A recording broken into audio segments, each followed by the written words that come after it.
সন্দেশ তো আমরা অনেক টাইপেরই খেয়ে থাকি, আর এই পাতাবাহারি সন্দেশ খেতে কিন্তু খুব মজা। আর বানানোর প্রসেসটা একদমই সহজ। আসসালামু আলাইকুম, হ্যালো এভরিওয়ান, কেমন আছেন সবাই? আলহামদুলিল্লাহ, আমি ভালো আছি।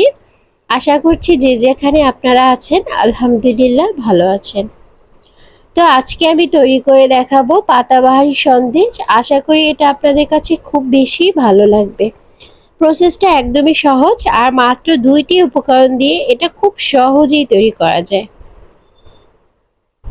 আর কিভাবে এটা তৈরি করেছি সেই টিপস অ্যান্ড ট্রিক্সগুলোই আপনাদের সাথে আজকে শেয়ার করব। আশা করছি আপনাদের কাছে ভিডিওটি ভালো লাগবে। তো চলে যাচ্ছি মূল পর্বে। এখানে আমি 1 কাপ ময়দা দিচ্ছি, আর এটা একটু ভেজে নিব। আর এটা ভেজে নেওয়ার সময় চুলার আঁচটা কিন্তু মিডিয়ামে রেখে ভাজলেই হবে। আর ভাজতে ভাজতে দেখবেন সুন্দর একটা ফ্লেভার চলে এসেছে, তার মানে এটা ভাজা হয়ে গিয়েছে।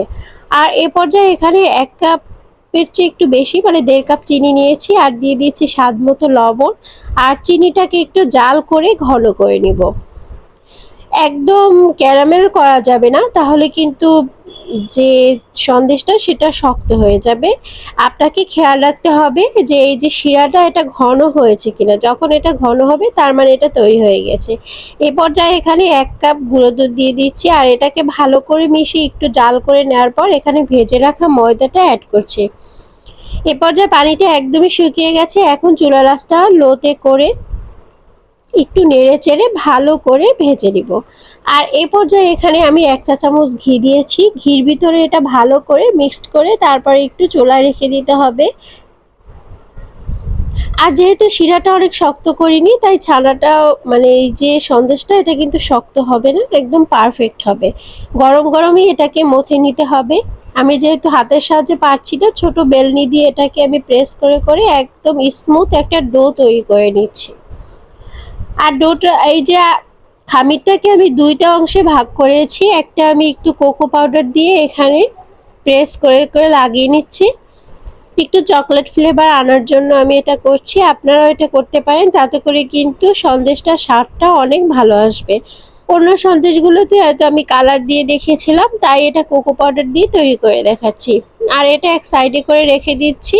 এ পর্যায়ে বড় যে অংশটা সেটা হাতের সাহায্যে এভাবে প্রেস করে তারপর ছোট বেলনি দিয়ে বেলে লম্বা করে 2 সাইড একটু পাতলা করতে হবে। আর মাঝখানের যে অংশটা সেটা পুরো রাখতে হবে। আবারও বলে দিচ্ছি, 2 সাইড পাতলা রাখতে হবে আর মাঝখানের অংশটা পুরো রাখতে হবে। আমি যেহেতু পাতা শেপ করব তাই এভাবেই তৈরি করছি। এতে খুব অল্প সময়ে অনেকগুলো পাতা তৈরি করা যাবে, আর একদমই কষ্ট হবে না। অন্যভাবেও পাতা তৈরি করা যায়, কিন্তু আমার কাছে এভাবে খুব সহজ মনে হয়।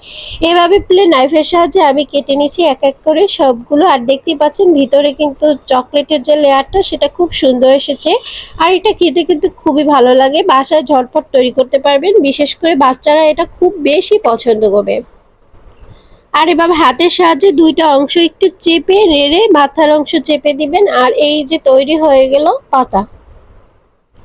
আর এই পাতাবাহারি সন্দেশটা খেতে খুবই ভালো লাগে। আপনার এটা বোঝার কোনো উপায় নেই যে এটা ময়দা আর গুঁড়ো দুধ দিয়ে তৈরি। আপনার মনে হবে যে এটা ক্ষীর দিয়ে তৈরি করেছেন, এতটাই স্বাদ।